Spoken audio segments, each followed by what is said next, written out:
All right, looking at row 1 first. I would choke down on the paddle a little bit more. The shaft too high. Yeah. Choke down on the paddle a little more. Top hand can be a little straighter so that the angle isn't as positive going in. It's almost too positive right now. The overreaching and holding the shaft too high, yeah? Overreaching and holding the shaft too high. Be sure and extend that torso. Watch the right oblique. Be sure that you're not collapsing right. Hand coming down too close down. Are you guys on 2? We're on 1 still. Okay, we can go to 2 now. Yeah.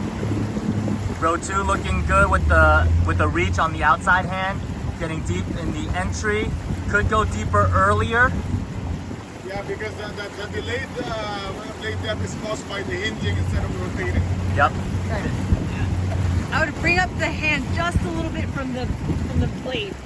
Just a hair. Okay, let's get those hips moving. We got a lot of hinge. Yeah. That looks good, although there's some, again, right oblique collapse I want you to be aware of. But I'm not getting rotation, so your stroke could be several scales longer. Yeah.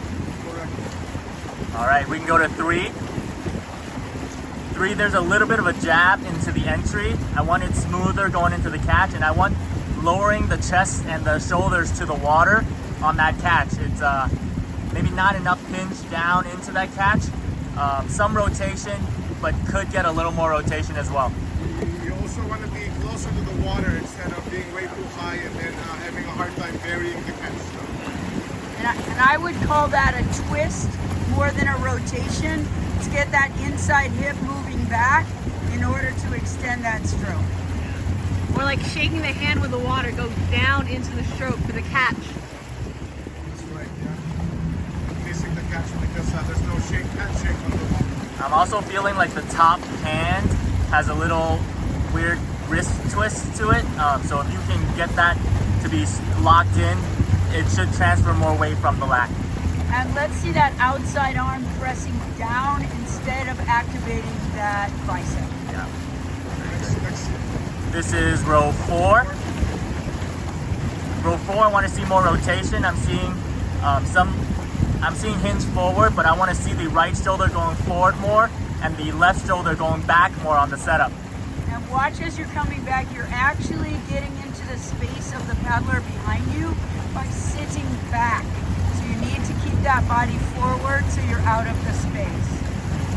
More hinging and really same thing, going down, shaking the hand, going burying at the entry. Coach, I can see the bottom hand making a 2-2 train at the exit. Yeah. Creating more of a bounce if she were at the front of the boat. Create more bounce than a lower body weight rotation. Yeah. I do think there's the outside hand is bending a little early. I feel like you can pull back a little longer without the sitting back. So sit forward more, get the stroke a little longer, and that should take care of the bend on the wrist, on the elbow, outside elbow. Right. Row 5. A lot of rotation, but need more hinge.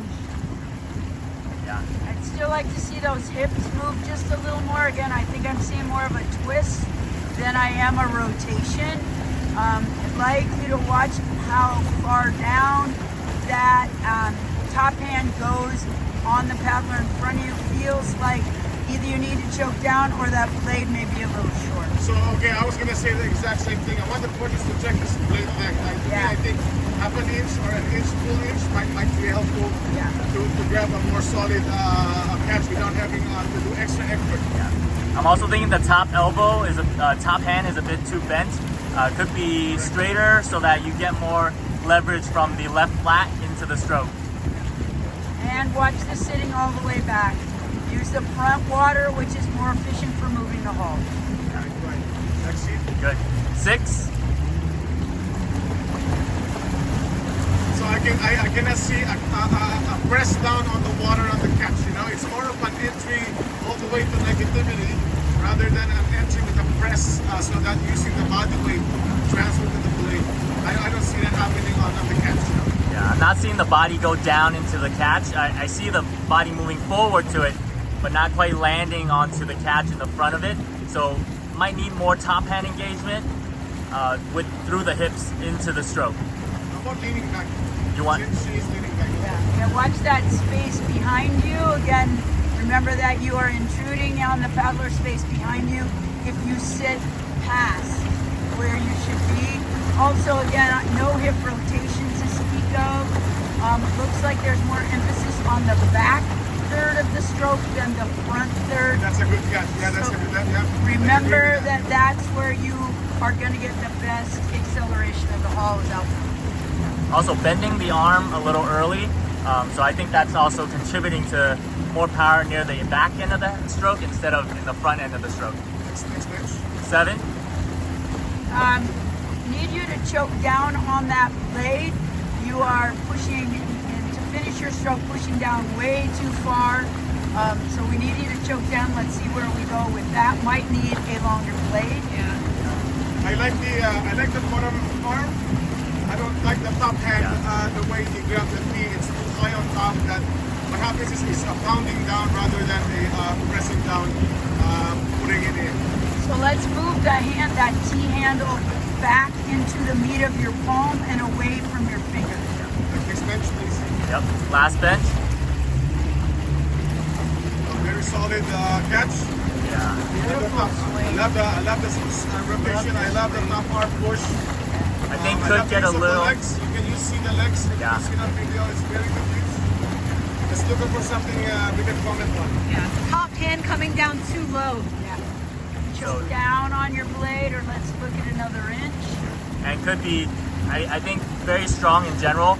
Could hold the water a little longer in the front, just to really push through the stroke, push the boat forward. Very solid stroke. Top hand could be a little straighter, but good rotation through the stroke. Okay, let it run.